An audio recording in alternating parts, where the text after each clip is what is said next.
All right, hello everybody. Welcome back to another monthly update from the RaceDay scoring team. I'm Matt Avery, and for these, we usually just walk through all the updates that we've made to the product in the last month.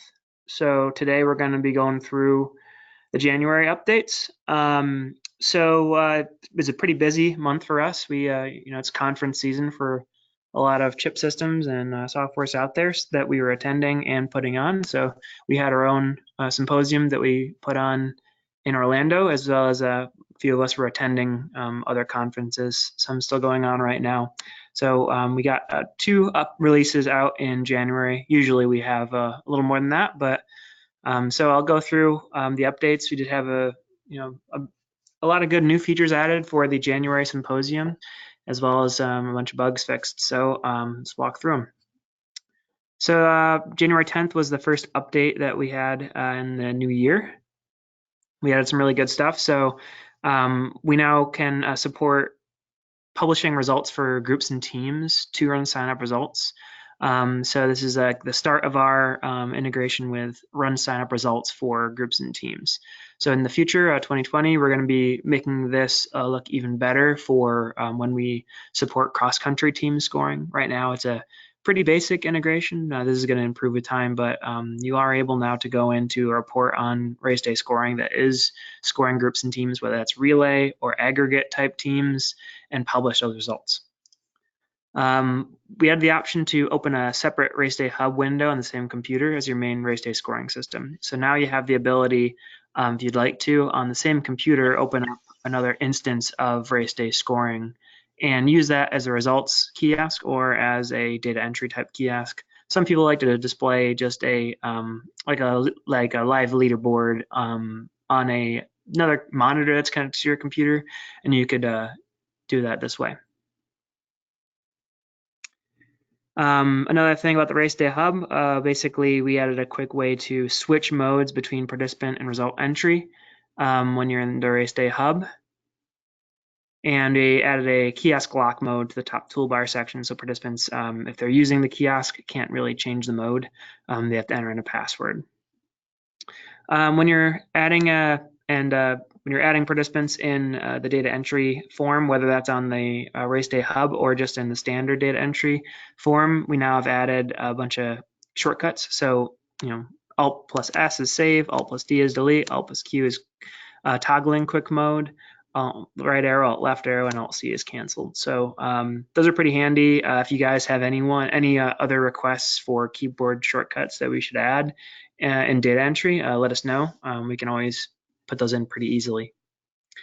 We also made the bib field focused right after you add a participant. The cursor goes straight to the bib field. That's usually the first thing you are typing in when you're adding participants, so that should be helpful for data entry. We also have added settings to auto increment bib numbers when adding participants in quick mode. You can decide if you want to do this or not, but we do support that. So you're adding bib 1 and then it auto increments to bib 2 and 3 and so on and so forth. We've updated on the dashboard. There's a little display window for full screen recent reads that will allow more lines, and it actually fills the width of the screen for a better experience. It's just a little bit nicer looking when you're using that recent reads display here. So you see it's a little bit wider, looks a little bit nicer. We've added a catch-all option in corrals. So with corrals, if you're using the auto assignment policies for corrals, it can automatically place people into a corral based on their gender, age, event, custom question response, something like that. But you would have to always have rules set up for everyone. So usually it's like you have a few corrals that are some subsets of participants, and the last one is just everyone else. So we've added a quick way to just have a checkbox that says, okay, anybody who's not in an assigned corral, just put into this last corral. We've added a way to manually add raw reads in the raw reads view. This lets you more easily fix up situations where a read is missed for a participant and needs to be inserted between other existing reads. It's also just a little bit easier, I think, to use. For instance, if I was in here and I saw 3062, got the wrong, I missed a read, or one was incorrect, I could just quickly go up to add raw reads here, pick the timing device I'm going to add it to, and add it right in.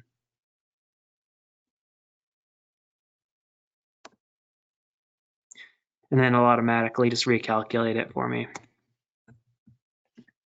So it's just a little bit faster for adding in reads rather than going into the scored reads and doing it. It also does the add before all of the filtering, so it will correctly reselect all of the occurrences for all the reads for that participant if you're using multiple occurrences to define your segments. A couple of bugs fixed here. We fixed an issue that allowed participants to be saved without an event that would cause sync errors to RunSignup. Fixed an issue causing splits to not be posted to RunSignup results. An issue causing sync errors, or participant is not uploaded RunSignup, but their results are. And fix an issue causing raw reads to be left out of race imports. We've fixed a few other related issues in the most recent update, which we're going to go to now. So this one just came out this morning. If you haven't gotten to it yet, I would recommend downloading an update. Added some more updates to the quick mode and data entry side of things. So we now hide skip fields in quick mode. So when you're adding in participants using the quick mode, it will you have the option to say, I want to in the settings here, hide skip fields when in quick mode. So I could really easily just say, I'll just leave it as is. If I enable quick mode now, you'll see these fields reduced down. So it just makes data entry a lot faster. So I have a question here.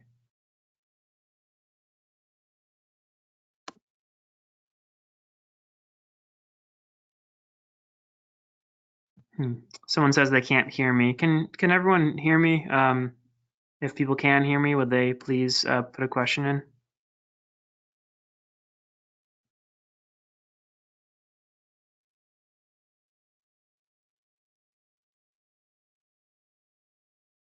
Yeah, it seems like everyone else can hear me. Brandy, I'm not quite sure why you can't, but sorry about that.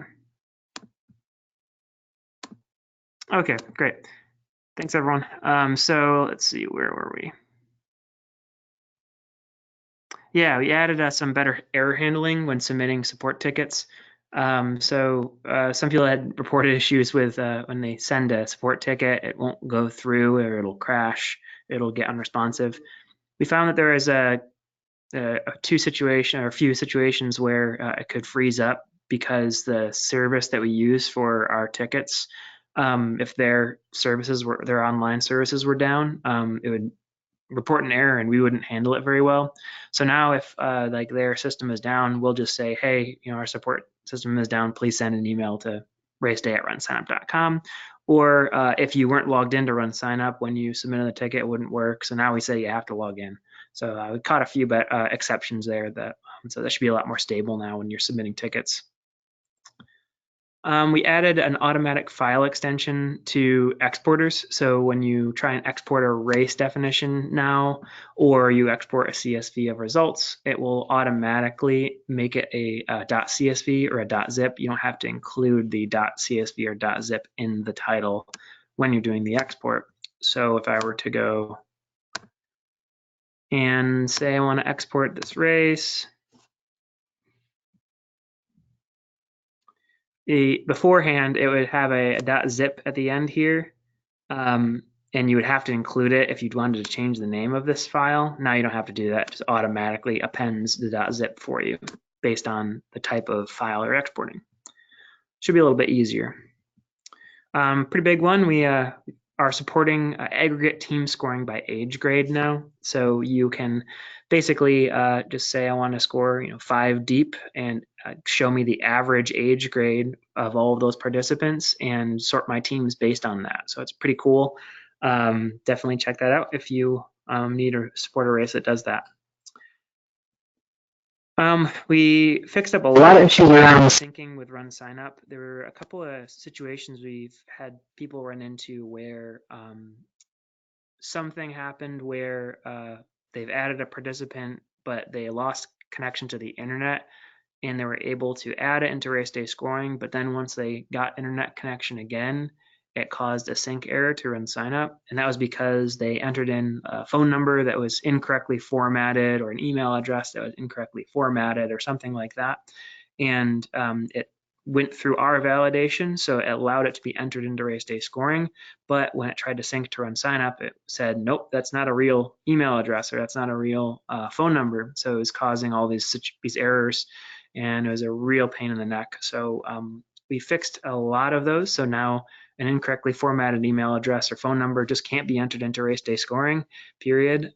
So you won't run into those issues. And we've also made a system whereby if you do run into any of those sync errors, you'll see this sync queue button now here, and it'll say that I have some pending syncs, and you'll see these if you are offline.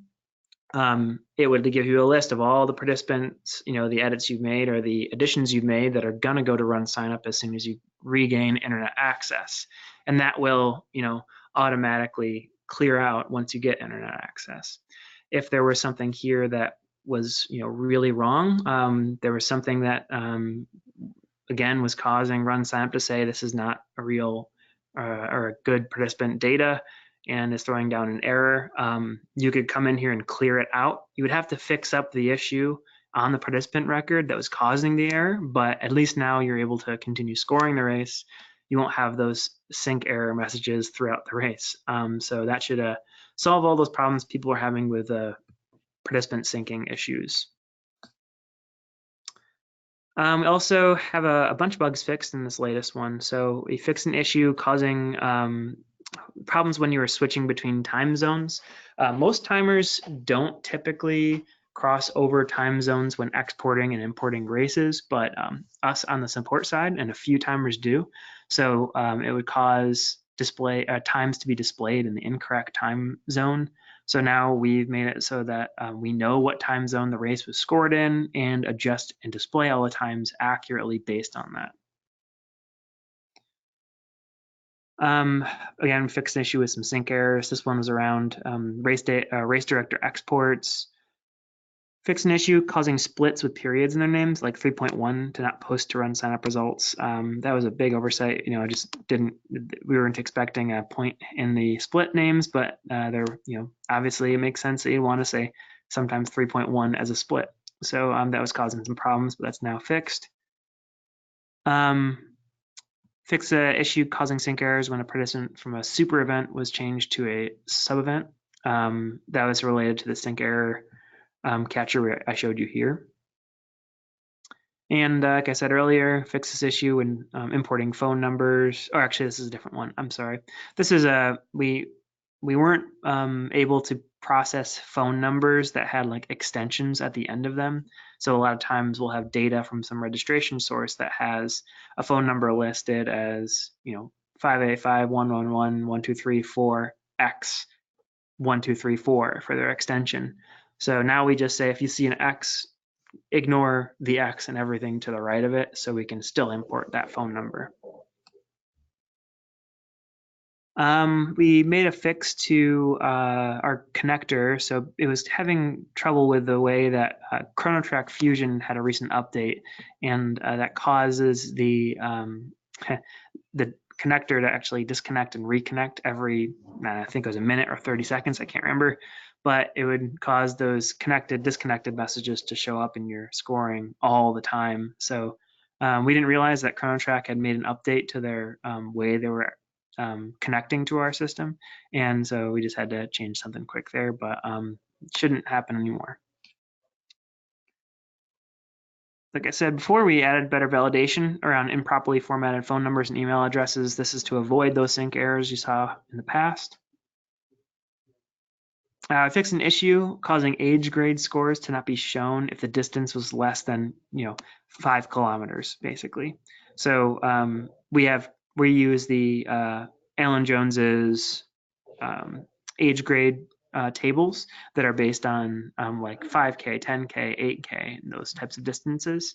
So if it was less than 5K, so if it was 3.1 instead of 3.10686, it wouldn't work. You would have to set it as 5 kilometers instead. So now you just say, if you put in 3.1 miles, we think you meant 5K, and we'll use those age grade tables for that.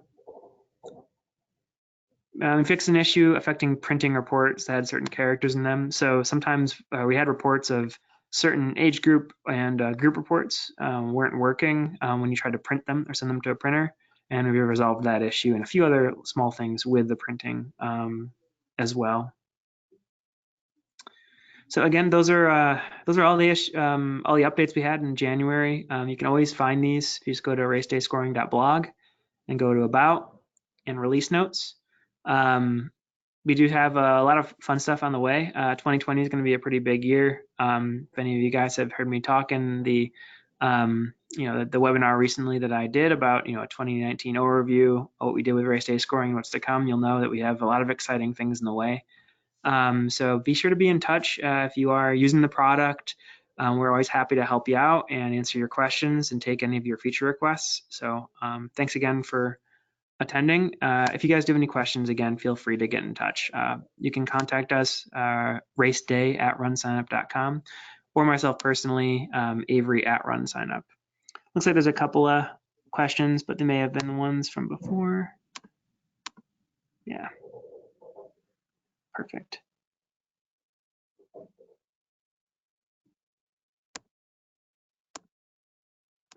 All right, if anybody does have any quick questions, I can take a few now. So if you do have any quick questions you want answered, I'll try and do them.